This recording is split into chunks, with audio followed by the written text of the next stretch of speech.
We're good? Great. Look, I'm happy to be here this morning as we continue our series into Genesis, and we look at the life and family of Jacob, and we explore how God continues to work through his chosen people, even when sometimes they don't deserve it. When each of the speakers were asked which sort of chapters they wanted to speak about between chapters 23 to 36, my main concern was just trying to get a week that didn't coincide with one of the Socceroos matches. But fortunately, we got a good draw. So bring on Egypt next Saturday. That's right. Mandy, who are you going for? Who's Ehab going for? Egg pit. Look, regardless, I'm happy that I got these week's chapters in chapters 27 and 28, and we're going to be looking at two main stories here. This is Jacob's deception leading to exile, and then Jacob's first encounter with God. There's a lot to get through in these stories, so we'll need to crack on. But what we'll see is this lingering theme that in imperfection, God works. Through a broken and flawed people, through messy and convoluted situations, the grace of God can be put onto display and God's will still be done. So in terms of how well is this Genesis story in the scheme of Genesis stories, we're probably somewhere in the middle, right? We're not at your Noah's Ark and your creation stories, but I think we're ahead of Abimelech and the Melchizedek stories. So we're somewhere in the middle here. And I say that because I hope that we're somewhat familiar with the stories already, and especially if we haven't had the reading. But hopefully we can be familiar with those stories, but then also gain a couple bits of further insights and applications for our own lives. So, no. Try turning it off and on again. On. We good? Oh, here's the reading that we should have done. Okay, great. If we cast our mind back to when Paul introduced the series, he identified these patterns that we would repeatedly be seeing throughout the series. We had this creation and blessing, which would lead to a testing and a failure, a deception, division, and a violence, leads to a decreation and an exile, a rescue and a remnant, then goes into a renewed blessing and covenant. And what we'll be seeing this morning as well is that this aligns pretty perfectly with what we're looking at as well. If we remember from last week as well, when Tahani spoke, she introduced us to Isaac and Rebekah's twin sons, Jacob and Esau. Esau was this man's man, this hairy, seasoned hunter, a man of the country, and I really like what Tahani said when she's like a man that you'd want to start a dynasty from. Whereas comparatively, you have Jacob, who's this little bit more meek. He wanted to stay at home body. Apparently could make a stew so good you'd trade your birthright for it, that sort of stuff. But it still seems like a crazy trade to me. It seems like the worst trade in history, but having a brother myself, I can very much understand how a trade like that was proposed to begin with. Aside from the introduction that we got from Tahani last week, I want to remember 3 points in the context of this morning's chapters. In verse 23 of chapter 25, the Lord said to Rebekah, 2 nations are in your womb, and 2 peoples from within you will be separated. 1 people will be stronger than the other, and the older will serve the younger. That's what God said. The next reminder, Jacob means supplanter, or he grasps the heel. This can also mean someone that takes the place of another, usually by force or strategy or some sort of underhanded means like deception. The last point, there was already noticeable division within this family, and cracks were beginning to show, right? Despite this being a fairly godly family, as you'd think about, it says in chapter 25, verse 28, Isaac, who had a taste for wild game, loved Esau, but Rebekah loved Jacob. So we have this situation where there's favoritism that is being evident here, and that always ends well, right? But there was also this resentment which is already starting to form as well between Jacob and Esau with the whole selling of the birthright. So with that context, we can now enter into today's chapters. We have the situation where Isaac, the father of Jacob and Esau, is now starting to deteriorate. It says he was becoming blind and he realized that the end of his life was coming near, so he thought it an appropriate time to hand the blessing over to the next generation. And Isaac chooses his favourite son, Esau, of course. Remember, this wasn't just your run-of-the-mill blessing. This was the divine covenant blessing that was given to Abraham and then through to Isaac, and now is being proposed to be given to Esau. This blessing is always considered a really good thing, right? And thus it's a really important moment in history. But I think the importance of this gets diluted a little bit in the manner in which it's being proposed to be given to Esau. As we see in verse 4 of 27, "Prepare me the kind of tasty food I like, and bring it to me to eat, so that I may give you the blessing before I die." It feels like it's transactional, right? Bring me some tasty food, then I will give you this blessing from God. I just feel it sort of cheapens what it really means, what this blessing is really supposed to be. This gift from God, this covenant promise that is being bargained for a nice meal. But regardless, Esau, as someone who's just come off a solid loss from his brother, thinks this is a great deal, right? Some food for a generational blessing, I'll take 2. That's what he's thinking at the moment. But today was not going to be Esau's day, as what do we hear? We hear Rebecca is overhearing the conversation, and what she does is she tries to scheme and figure out a way that Jacob, her favourite son, remember, could get the blessing instead of Esau. 27 verse 8. "Now my son, listen carefully and do what I tell you." This is Rebecca speaking to Jacob here.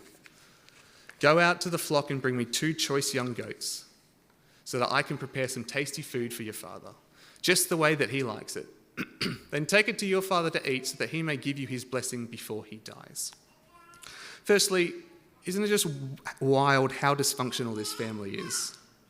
We have a father who is essentially trading a divine promise from God for some food. We then have a wife who is scheming against her own dying husband to usurp the blessing from one son to give it to her favourite son. And then we have Esau has this resentment against his brother because of what's happened with the whole birthright fiasco. And then we will find that Jacob will end up lying and deceiving his blind, dying father as well. Like, what a family. They're not winning any Family of the Year awards. But as we will continue to see through Genesis and throughout the Bible more widely, these are the sorts of people that God tends to use to bring about great things. Through imperfection, God thrives.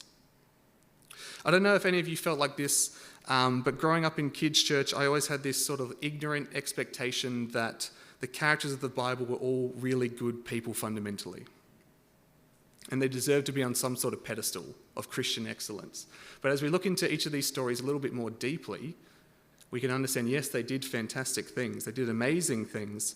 But these people were just as flawed, just as sinful, just as self-seeking, just as depraved as we are. Yet God was still able to use them and their actions for great things.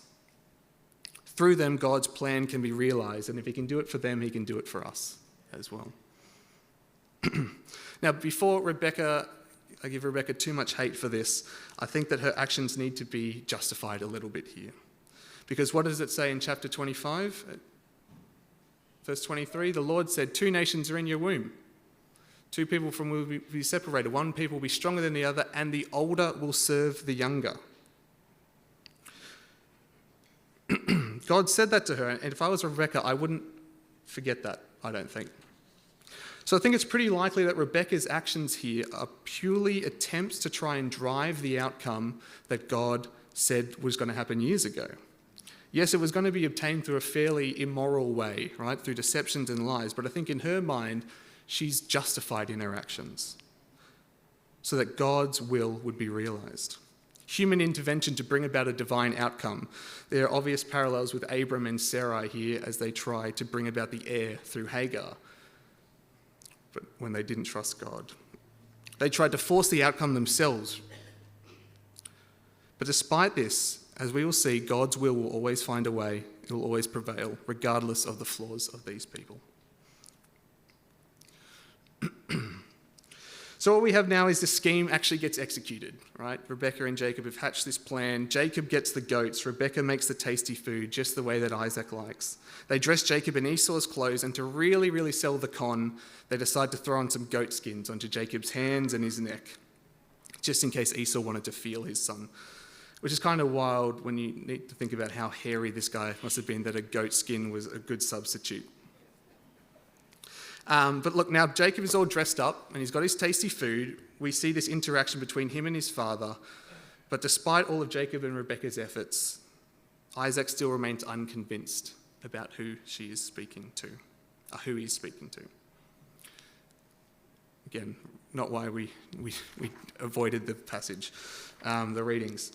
Look, you can have a read here as you want, but there's not a huge amount that I want to extrapolate from this particular section, as it's just this back and forth between Jacob and his father rather. However, one thing I did wanted to point out here was Jacob's relationship with God at this time, and it is one that is quite distant. This is not the same one which is the Jacob that we see in the later chapters of Genesis. Although he did believe in the covenant promise of God, which is the reason why he was wanting the blessing to begin with, he was fairly distant and tended to go through his life on his own merits and through deception. What does it say in verse 20? I'll highlight it for you here. Isaac asked his son, "How did you find it so quickly?" "The Lord your God gave me success." Not my God, not our God, your God gave me success. Jacob has the audacity to call upon God's name here and give him credit just to try and help sell this con to his dying father. Does this sound like someone that's close to God? No. But don't worry, Jacob won't stay like this. Over the next 4 or 5 chapters, actually beginning in 28, we'll see the spiritual journey that Jacob was going to go on, culminating in this famous transformation from when he became Israel. And he fully redeemed and adopts the covenant blessing properly. Now, I'm sure a whole sermon can sort of be done on just the blessing elements, but in the interest of time, I want to just sort of skip over and just raise a couple points here. But as we look at the blessing that Isaac gives to Jacob here, in verse 28, "May God give you heaven's dew and earth's richness, an abundance of grain and new wine. May nations serve you and peoples bow down to you. Be Lord over your brothers, and may the sons of your mother bow down to you. May those who curse you be cursed, and those who bless you be blessed." This is a solid blessing, right? No wonder Jacob wanted to get this. Through this, covenant blessing has now been passed down to the next generation. It's been passed down from Isaac to Jacob. But if we were to break this down a little bit, we can identify these 3 sort of sub-blessings. They include a blessing of prosperity, a blessing of position, and a blessing of protection. So a blessing of prosperity, Jacob will be well provided for. When it speaks of the dew of heaven and the richness of earth, these are meant to invoke images of like agricultural richness and fruitfulness and abundance, with rich and fertile lands, which would lead to financial riches as well. Then there's a blessing of position. Jacob was established as the spiritual head of the covenant family. Verse 29, it says, "Be Lord over your brothers, and may the sons of your mother bow down to you." It's hard to not see this as a direct call to Esau at this point, but then it's also true on a much larger scale as we look to Edomites and a little bit down the track. By the way, this is also supporting the prophecy of what we saw earlier, that the older will serve the younger.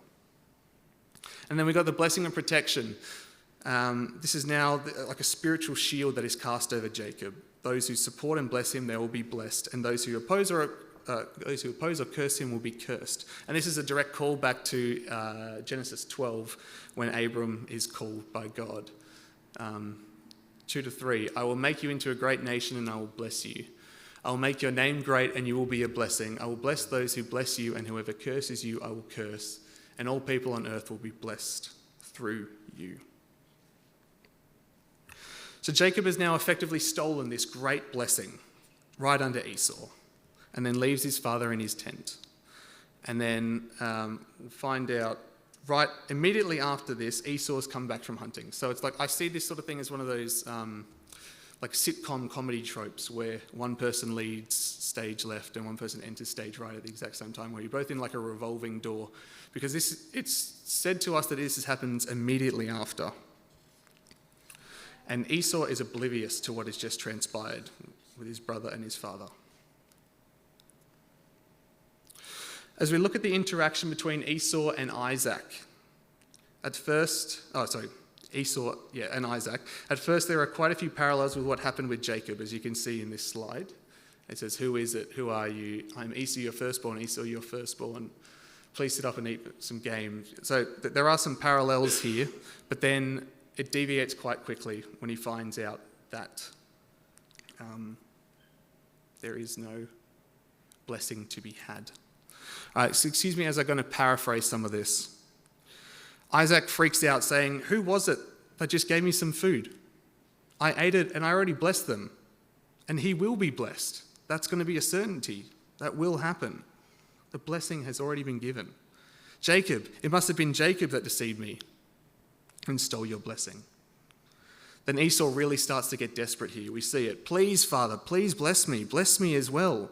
This is the second time that Jacob has taken advantage of me. I lost my birthright and now my blessing. Is there not anything that you can do for me here?" Isaac is like, "Look, my hands are tied.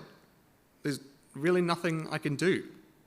I have made him lord over you and have blessed him so that you will have wealth. He will have wealth and be sustained. He's received that blessing. The ship has sailed. Do you just have the one blessing?" Esau says. "Isn't there something you can give me? Anything?" And Isaac's like, "All right, you asked for it." And he says in verse 39, "Your dwelling will be away from the earth's richness, away from the dew of heaven above. You will live by the sword and you will serve your brother. But when you go restless, and you will throw his yoke from off your neck." Now, if I was Esau, I would be like, "I'm all right, thanks. I'll pass on that one if you don't mind, Dad." But because what we have here is effectively an inversion of the blessing that was given to Jacob is now being given to Esau, plus a couple of extra elements. Jacob was told that he would have an abundance. Heaven's dew and earth's richness would be given to him, whereas Esau was told that he would be away from all of that. This likely meant that he would be living away from the fertile lands that we spoke about, and likely have to go live in the mountainous regions where there was harsher and drier conditions.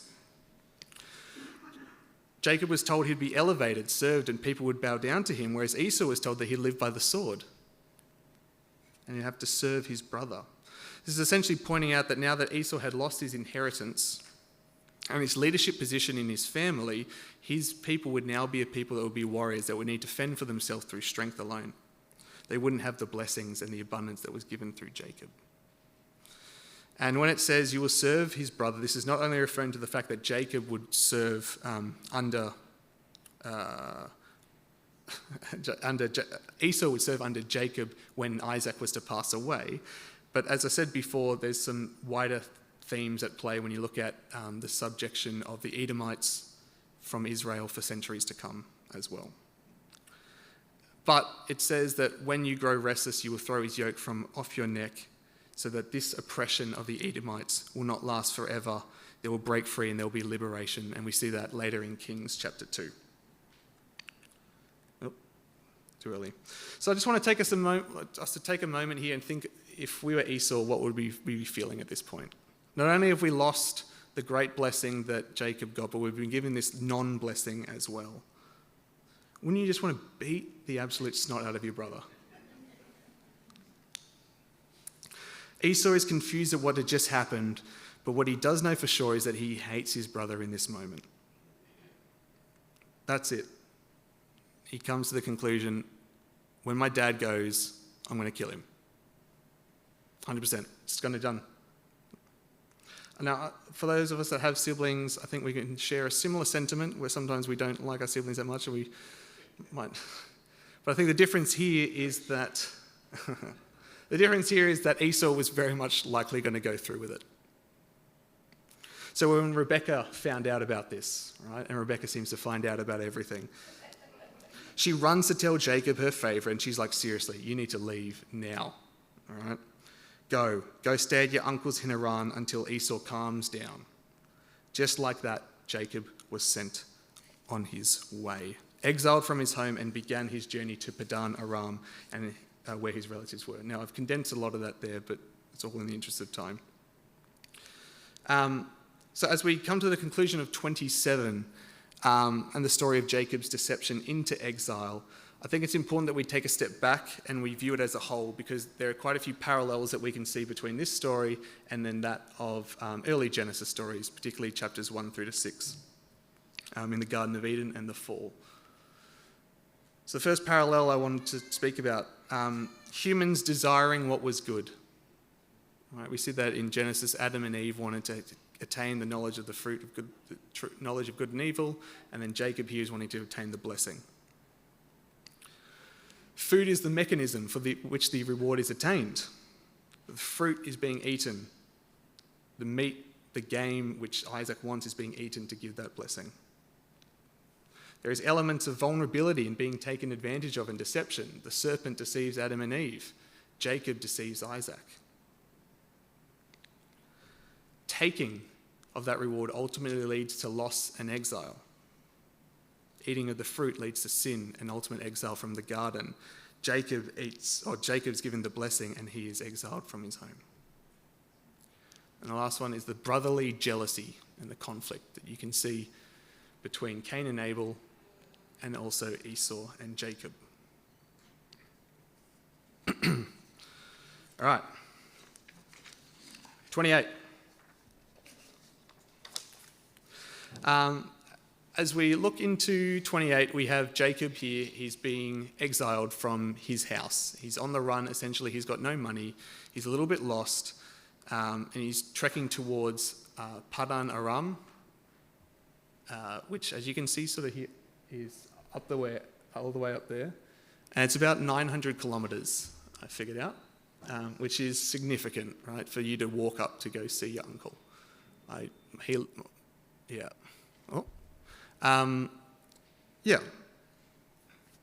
In verse 11, it says, when he reached a certain place, he stopped for the night because the sun had set. Taking one of the stones there, he put it under his head and lay down to sleep. Now, we will find out what this place is called a little bit later, but where this probably is probably where the circle meets the line. All right? It's not that far into his journey, but yeah, probably near Shechem. And Jacob goes to sleep and he starts to have this vivid dream. He saw a stairway resting on the earth with its top reaching to heaven, and the angels of God were ascending and descending on it. Some people may remember learning this as Jacob's ladder. All right. For those that haven't heard this before, it may have looked something like this. Sort of like this ramped staircase up between heaven and earth with angels travelling up and down, like they were using it to travel between the places. All right? There's constant movement up and down. Remember how we spoke earlier about how Jacob was not close to God. His only real connection was the fact that his parents had personal interactions with God, but this doesn't mean that he had a relationship with God. And it showed in his life and his actions. But following the events of chapters 27, Jacob had now received the blessing, whether or not that was by deceptive means, but he had now received the blessing, and so God is choosing this time to reveal himself to Jacob, saying, now it's your turn, Jacob. The vision of the ladder to heaven, this bridge between heaven and earth, is meant to scream to Jacob that God is with him now, God is present, God is real, and God is actively engaged in the earth.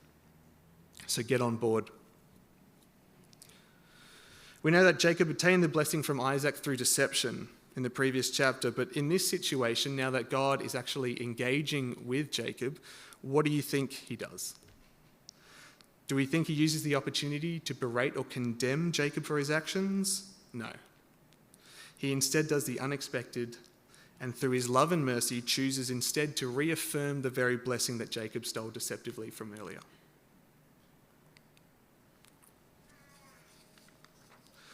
Verse 13, there above it stood the Lord, and he said, I am the Lord, the God of your father Abraham, and the God of Isaac, also your father.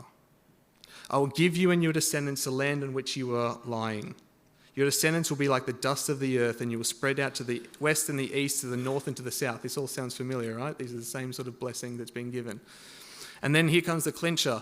All peoples on earth will be blessed through you and your offspring. God is saying to Jacob as clearly as he can here, you're the guy, Jacob. Doesn't matter what happened before, you're the one whose lineage I'm going to work through. Through your line, The blessing will be brought to all. Why? Because that's the line through which Jesus will be born from. God doesn't stop there, though, and he chooses to continue to bless this undeserving Jacob further with a promise. Verse 15, I am with you and will watch over you wherever you go, and I will bring you back to this land. I will not leave you until I have done what I have promised you. What a great comfort, right? What a great reminder of the grace and mercy of God that he can look past the transgressions of man and still continue to bless them. So at this point, Jacob awakes from his sleep. If he wasn't close to God before, he's a lot closer now, I feel. And he says, surely the Lord is in this place, and I was not aware of it. How awesome is this place? This is none other than the house of God. So he took the stone that he slept on, set it up as a pillar, anointed it with oil, and called the place Beth-El. Beth meaning house, and El meaning God. House of God, where God dwells. And when I thought about, when I heard he was resting his head on a stone, I thought I was thinking like a little small one, but then I saw pictures, I'm like, okay, that makes more sense how you made a pillar out of that one. But just as a bit of a side note, as we talk about El meaning God in Hebrew, we know a ton of Hebrew names that also end in El. Right? So it's very likely that whenever we hear one, it's probably referring to God, have some sort of association to God. For example, Daniel, God is my judge. Samuel means heard by God. Michael, who is like God. Raphael, God heals. Gabriel, mighty one of God. Nathaniel, gift of God. Ezekiel, God strengthens. And Emmanuel, God with us. But that's just, I digress. What we have seen here is the first encounter with God is that this is very much the beginning of the redemption arc of Jacob. We have seen what he was like previously, living up to his name, marked by deception and self-reliance. But now that he's received the blessing from God, we'll now to start see how God transforms him into someone that can truly adopt the name Israel. This will be explored in the coming Sundays. Jacob's still very much a work in progress here. But aren't we all? So as we conclude this morning, I think it's important that we are reminded of these three simple facts. God can work through any situation to bring about great things. God can work through anyone, no matter how undeserving, to grow his kingdom and bless others. And God's sovereign plan will always prevail, no matter what the obstacle. Let's pray. Dear Heavenly Father, I want to thank you for the freedom that we have to come together this morning in fellowship and just learn about your chosen son, Jacob. Thank you for the lessons that we can take from these passages, that you are always at work in and around us, even in the chaos, even in our flaws, our deceptions, our greed, you still prevail and your will still be done. Be with us this week, we pray. In your great name, amen.